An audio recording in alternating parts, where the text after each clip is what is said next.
Halo Sobat Kanal, jumpa lagi di kelas Kanal. Kali ini saya Rizkyani Amalia akan menyampaikan materi terkait kecacingan soil transmitted helminthiasis pada manusia. Memang masih ada kasus kecacingan di manusia. Apa sih kecacingan itu? Bagaimana bisa terjadi? Mari kita bahas bersama.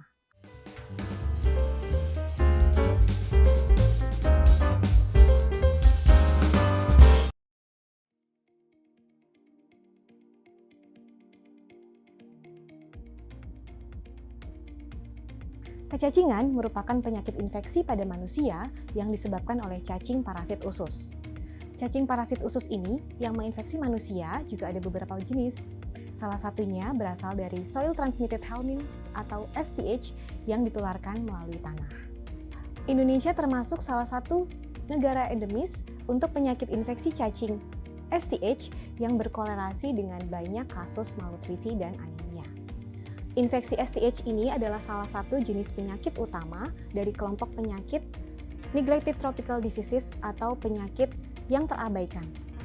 Penyakit entidis ini disebut terabaikan karena sudah tidak banyak lagi terjadi di negara maju, tetapi masih ditemukan pada beberapa komunitas dunia yang dekat dengan kemiskinan, daerah terpinggirkan, dan daerah yang terisolasi. Penyakit ini bersifat menular dan kronis, di mana kondisi penyakit ini yang berlangsung dalam kurun waktu yang lama, serta jarang berakibat fatal, walau berpengaruh pada kehidupan manusia. Kecacingan dapat menjadi salah satu sumber penderitaan dan kesakitan, yang dampaknya melemahkan dan terkadang mengakibatkan kematian, khususnya pada populasi dengan taraf hidup yang rendah dan sanitasi yang buruk. Infeksi kecacingan dapat berbahaya bagi manusia, karena akibat infeksi ini bisa menyebabkan kehilangan karbohidrat dan protein yang dibutuhkan oleh tubuh dan dapat mengakibatkan kehilangan darah. Jika terjadi demikian, maka kondisi kesehatan akan menurun dan ditandai dengan status gizi yang buruk serta kadar hemoglobin yang rendah yang menjadi anemia. Dengan kondisi kesehatan yang buruk ini, maka penyerapan nutrisi juga akan terganggu, sehingga berakibat pada menurunnya ketahanan tubuh. Keadaan tersebut dapat mengakibatkan tubuh menjadi lebih rentan untuk terkena penyakit infeksi lain. Dengan kondisi seperti ini, pada usia anak dapat mempengaruhi kecerdasan dan prestasi di sekolah, sedangkan pada usia dewasa dapat menyebabkan atau menurunnya prestasi dan produktivitas dalam bekerja. Karena performa yang buruk tersebut, maka dapat menurunkan kualitas dari sumber daya manusia. Performa yang tidak maksimal juga bisa berdampak pada kerugian baik di sosial maupun ekonomi pada diri, keluarga, dan komunitas. Cacing parasit STH ini sangat kecil sehingga membutuhkan alat bantu berupa mikroskop untuk kita dapat melihatnya.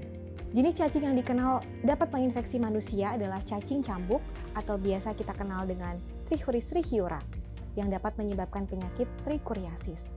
Kemudian ada cacing gelang yang nama spesiesnya Ascaris lumbricoides yang bisa menyebabkan askariasis.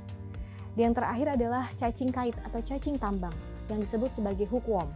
Nama spesiesnya adalah Ancylostoma duodenale, Necator americanus, dan Strongyloides stercoralis. Kecacingan STH ini membutuhkan media tanah untuk melengkapi siklus hidupnya, agar dapat terus berkembang biak dan melanjutkan spesiesnya menjadi parasit di tubuh manusia. Cacing parasit STH ini umumnya hidup dan berkembang di usus manusia pada sistem pencernaan. Tetapi ada juga spesies yang bisa berkembang atau bisa mengarah ke organ tubuh lainnya seperti ke paru-paru dan ke otak manusia. Nah, perilaku apa saja yang bisa menyebabkan manusia terinfeksi oleh cacing parasit STH? Kebiasaan defekasi atau buang air besar sembarangan atau tidak di toilet. Tidak mencuci tangan dengan air dan sabun sebelum makan, kebiasaan makan tanah atau geophagia, anak-anak yang bermain di atas tanah atau orang dewasa yang keluar rumah tanpa menggunakan alas kaki, tidak mencuci buah dan sayur dengan baik, tidak memasak makanan dengan matang sempurna, menggunakan kotoran manusia sebagai pupuk tanaman, sanitasi yang kurang baik dan sehat, lingkungan tempat tinggal yang tidak bersih. Infeksi kecacingan ini dapat terjadi juga tanpa gejala atau biasa kita kenal dengan asimptomatik. Tetapi jika bergejala, maka akan terjadi diare atau disentri, mual, kehilangan nafsu makan, sakit perut atau rasa tidak nyaman pada perut, lemas dan lelah, wajah pucat, berat badan turun, dan tumbuh kembang yang terhambat. Jika Anda memiliki gejala ini dan hidup atau tinggal di lingkungan dengan sanitasi buruk dan memiliki kebiasaan yang tidak sehat, maka segera periksakan diri Anda atau periksa ke laboratorium terdekat. Kecacingan soil transmitted helminths ini dapat didiagnosis dengan pemeriksaan di laboratorium. Pemeriksaan mikroskopis ini menggunakan sampel yang berupa feses atau tinja pada manusia yang diduga terinfeksi oleh cacing parasit usus ini. Beberapa metode diagnosis yang digunakan menurut standar WHO adalah direct fecal smear, Kato-Katz technique, formalin ethyl acetate, zinc sulfate flotation, Berman-Funnell technique, Harada-Mori filter paper strip culture, Koga-Agar plate technique, Mini-Flotek technique, dan McMaster technique. Pengobatan untuk infeksi kecacingan ini diberikan berdasarkan dari hasil pemeriksaan fesesnya.